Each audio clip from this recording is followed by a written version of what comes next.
Hello, I'm Maxim, staff engineer from Afterpay. And I'm Feldman from Afterpay, also staff engineer. So we've been using temporal workflows to process payments for like several years now. And during this, we have developed a lot of interesting patterns that we would like to share with you today. So first we will cover our design for what we call interactive workflows. Then we will continue with some interesting design patterns for child workflows. And finally, we will present a complete end-to-end solution for workflow version verification dynamically. But first, a couple of words about Afterpay. Afterpay is a fintech company, part of Block, and originally based in Melbourne, Australia. We provide financial services such as buy now, pay later to customers in Australia, New Zealand, North America, Canada, and UK. Afterpay customers make purchases and pay them later. And Afterpay pays the merchant, and then customers pays us back in several installments, usually 4, without any interest. And customers can use like whatever type of payment method, like credit, debit cards, Apple Pay, Cash App Pay, and ACH. So everything is supported. First of all, let's have a look at our design for interactive workflows. And more specifically, a situation when we process and handle upfront payments during online checkout for new order. Normal situation. So imagine a customer visiting a merchant website, selecting some items they want to purchase, and then proceeding to checkout. At this point, if they select Pay in Full with Afterpay, this actually starts a very complex and interactive process. This includes creation of new order on Afterpay side, several risk checks, optional charging of payment method for the customer, and other actions. The entire process can take like from several minutes to several hours, and include interaction both from customer side and from the merchant side. And those interactions are like just about like API calls to various Afterpay API endpoints. So to maintain the integrity of order creation process, we need to ensure that particular requests are handled at particular moments of time, and otherwise are not allowed. And you can see this on illustration. Also, it's worth mentioning that we need to provide synchronous responses during execution of API endpoints. So to navigate the complexities of this process, we use temporal workflows. And this approach offers numerous advantages, but obviously presents certain challenges. And I would like to talk about challenges that we faced. When we use temporal to orchestrate a long-running process and interactive business process, we need to develop a workflow that is capable of reacting to multiple incoming type of requests. So, and acceptance of requests and execution of corresponding actions depends on the current state of this workflow. When we have like increasing variety of incoming request types, and we have like certain consistency problems, and maintaining consistency becomes increasingly challenging. And when we add to this mix requirement to handle, for example, request wait timeouts, or duplicate requests, or like missing requests maybe, so it becomes clear that we need some sort of dedicated solution. And we consider different options how to handle incoming requests in temporal workflows. The most common one is to use signals and queries, but the problem with signals is that they are fully asynchronous, and we need a special way to handle and to pass a response back to the caller, which is waiting for the response. Considering our very strict latency requirements, so in some cases we have like overall process must complete in less than 3 seconds. So we cannot use queries because it's additional latency to the whole process, and also it's very difficult to correlate requests with multiple query signal types when we have like a lot of types of signals. So we came up with a solution initially that uses Redis pops-up mechanism. It's quite fast, and we managed to integrate this seamlessly into temporal workflow. But another and actually much better option would be to use synchronous workflow updates. This is because it's quite new. It just went into public preview, so it's not very well tested in production. But it ideally fits our use case. So I will talk about this a bit more later. By the way, if we want to implement signal or update handler, so we have that can be tricky sometimes, and when we call workflow activities directly from signal handlers or update handlers, it doesn't matter. So we pass control to temporal SDK, and temporal SDK can actually may invoke another activity, execute, accept another signal, update handler, or whatever.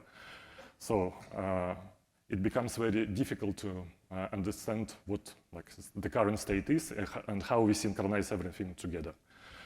And because of that, from our experience, first of all, it's better to avoid calling real activities from signal handlers. It's okay to call local activities, so just simply change workflow states. But to execute something substantial, like activities, we should do we should implement more advanced technique. And on the slide, you can see that two examples. First is normal, what you can get when you just have two signals, one with two activities, another with one activity, and signal 2 can be accepted and executed completely even before the first one completes. What we actually would like to see is some sort of sequential end-to-end execution, which is presented on the second part. Let's have a look at our design, some implementation details that we have. In general, temporal workflow, it's not a state machine. But a lot of business processes can be implemented with temporal. They resemble state machine of some sort. And we decided to use a custom-built state machine in our solution, which is very simple. It's just you can set up states, transitions between states, actions on timeouts, and so on. But that significantly and dramatically simplified our design because we are able to define a number of different states. You can see just 3, 4, 5 states on the illustration, but in reality we have more than 10 with a lot of different transitions. So if you just want to code this without any state machine, the code will become unmanageable very quickly.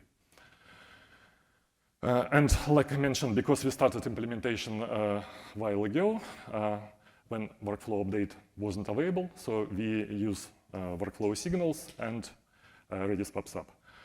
All signal handling logic is executed on the main workflow method, and we use internal command queue to serialize execution.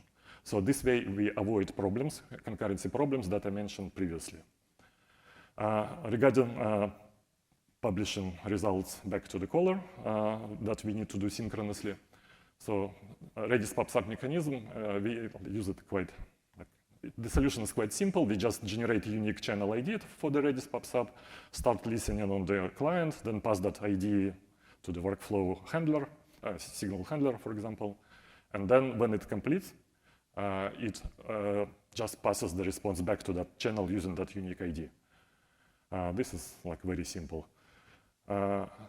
It's very fast because Redis normally is very fast, but we have additional component Redis which is not temporal aware, and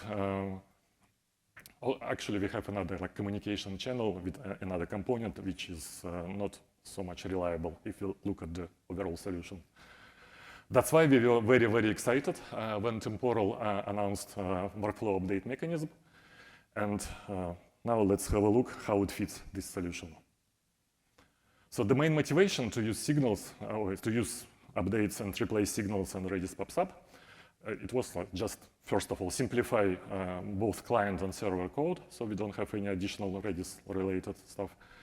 Also remove extra communication channel between client and workflow, and improve overall performance and reliability. So interesting that we had to make very minimal changes to replace signals with workflow updates, and our overall workflow structure didn't change much, so because we use our internal command queue. However, we faced similar challenges with workflow updates as we had with signals. So that is concurrent execution and interleaved execution. So, but because we use state machine and command queue, so we were able to quickly work around this. We just had to use additional temporal synchronization primitives, so update handler can wait for the response, for the result before returning the result back to the caller. So, and in general, we think that this update mechanism can be simplified significantly, and it can be more user-friendly for developers if on the temporal SDK level, we have support for this sequential end-to-end execution. When update, if it has 5, 6 activities, it can execute end-to-end without any interruption. And all new requests just queued internally and then executed sequentially. So in this case, we would have significantly simplified reasoning about what is the current state we have inside the workflow. And also that would provide easy way to control whether we want to execute this update or we want to decline this, because we have consistent state and no concurrency issues whatsoever. And state machine that we use in our implementation, it's actually not relevant to this particular part. So sequential execution of updates can be implemented just with internal command queue. Let's recap what we learned about our experience with online checkout based on temporal workflows. So first of all, if implement everything correctly, so we can use temporal workflows successfully to handle interactive process checkout in our case, and response times can be very fast. When this modeled process is quite complex, we actually, it's nice to have some sort of state machine because it simplifies the internal design. And there are multiple ways to return a response back to the caller synchronously and continue to run the existing workflows and do not terminate it. And workflow updates is the easiest and fastest way to do so. However, there are certain challenges with concurrency that I mentioned, and that would be great if they are addressed in the temporal SDK level. So now Mark will continue with other patterns that we discovered during our journey with temporal. Thank you. Thank you, Max. That's great. So let's talk about child workflows. Child workflow is a powerful tool. It gives us a way to split workflows into multiple parts and help solve all sorts of problems.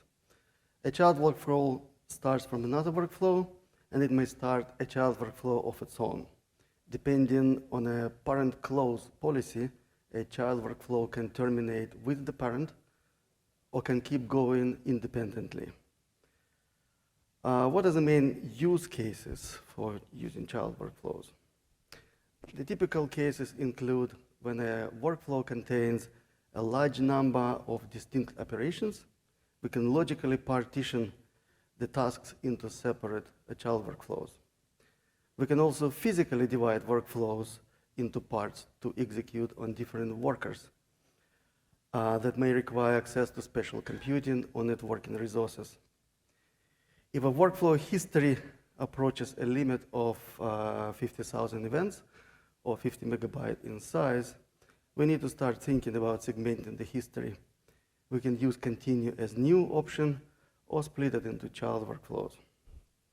Another well-known pattern is fork and join, where we can fan out multiple child workflows to run in parallel, then wait for completion and aggregate the results. A resource or entity-based child workflows are usually tied to a specific resource, such as a host name or a client. They're a great way to guarantee uniqueness of an operation based on an entity, such as upgrading a host or generating a client report.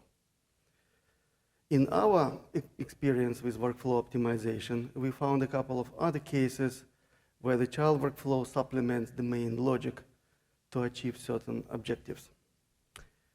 These cases are variation on existing patterns, but they also give us interesting solutions to specific problems. For example, in our case, in a low latency scenario, we need to find a way to separate essential and non-essential tasks so that the main workflow can succeed or fail fast and return the result back to the caller. We call this sync-async workflows. In another pattern, we moved the whole Saga compensation execution to a child workflow, which proved quite successful. Let's talk about it in details. Some of our short-running workflows have a very tight time budget, around 3 to 5 seconds. They need to pass or fail quickly and return the result as soon as possible. One way to reduce latency is to divide actions into essential and non-essential groups and run them in different workflows. By splitting the workflows into parts, we achieve a better, more reliable processing. A parent workflow executes the critical path synchronously and returns the fast result. Then the asynchronous workflow runs all the rest of the steps, but with less priority and with more time. It is important to share state between parent and child workflows using signals or timers to coordinate the business logic and act on parent termination. We execute async workflows with lower priority on a different task queue. It improves overall system responsiveness and reliability. The next pattern I would like to share with you today is Saga compensation workflow. Saga compensation is part of Temporal SDK, but we use this feature in a slightly different way to decouple the whole compensation logic from the main workflow. Imagine a situation where a downstream service stops responding. For example, a database or a Kafka broker becomes unreachable for a period of time, and we cannot save data or publish an event. Both of these actions are critical to data integrity, so we must complete these actions to guarantee eventual consistency. When a workflow encounters an error, it triggers Saga compensation to roll back a distributed transaction and undo the previous steps. Since we already failed to reach a downstream service, the rollback action may fail for the same reason too. To succeed, rollback may need a lot of retries. With our short-running workflows, we often don't have that much time for retries. We need to fail fast and compensate later. The parent workflow collects all Saga compensation actions into a compensation request. When compensation is required, it starts a new workflow instead of running those actions in place. Then the parent terminates with failure, and the compensation workflow takes as much time as it needs to finish. What does this approach give us? The main workflow does not wait for compensation to complete before returning the result. Compensation can run on a different task queue. It frees up worker resources and makes the system more responsive and efficient. Compensation can use more time to overcome downstream failures and maintain reliability and data integrity. A reusable compensation workflow can serve different types of parent workflows. It simplifies and unifies the compensation logic, login, and error reporting. These solutions are quite complex to develop and maintain. How can the new temporal feature help us? Using the new update with start feature, we can partition workflow into two logical parts without running a child workflow.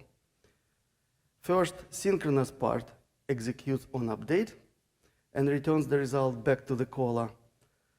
And the remaining workflow can execute the rest of the steps and perform all non-essential or compensatory tasks asynchronously.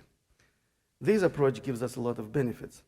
It requires less temporal actions and reduces cost on temporal cloud. It simplifies the workflow state management, removes extra state coordination between child and parent. It makes it easier to develop and debug workflows. It improves monitoring. It uses a single trace context, and it does not require trace context propagation from parent to child. And it positively affects the system reliability and performance. The last subject for this talk, I'd like to talk about dynamic version verification. I'm sure a lot of you have this problem with non-deterministic workflow changes and versioning. So this presents a unique challenge. It is hard sometimes to detect that a change may break workflow compatibility. Those changes can slip through the tests because they need an older version of a workflow to fail. Luckily, Temporal SDK gives us a very useful tool called Workflow Replayer. It can play back a saved workflow history and catch those non-deterministic changes. As our system grew larger, we decided to include a workflow verification gate into our CI/CD pipeline. It took some time and consideration and planning, and now we test every workflow for backward compatibility before we deploy it to production. Let's see how it works. First, a couple of words about Workflow Replayer itself and its basic operation. Workflow Replayer is a method in Temporal SDK, workflow.replay workflow execution. It takes a JSON serialized workflow history and replays it. If it detects an incompatible execution during replay, it throws an error. That's it. Well, it sounds simple, but we bumped into a few problems when considering such solution. First, where do we get those workflow histories for replay? We had no appetite to keep JSON histories in code. It can lead to high maintenance cost, and those fixtures can get stale very quickly if not looked after. Therefore, we decided that all workflow histories must come dynamically from live environment. Second, okay, but our temporal payloads are encrypted in live environments. Therefore, it means that the workflow replayer needs access to cloud namespace and payload encryption keys. Third, version verification must be a precondition to every Worker deployment, especially to production, meaning that it has to be the gate in a deployment pipeline. This is how a dynamic verification works. We created an app that dynamically downloads workflow histories from a target namespace and runs them through Workflow Replayer. The app contains a cut-down version of a temporal worker with all registered workflows and an empty activity implementations. This is to reduce the worker code dependencies when running replay. This worker does not need to be active, and it doesn't pull task queues in order to replay the histories. Our CI/CD pipeline deploys this app as a Kubernetes job into the same cluster and environment as the real worker, but before the real worker is deployed, and then waits for the job to complete.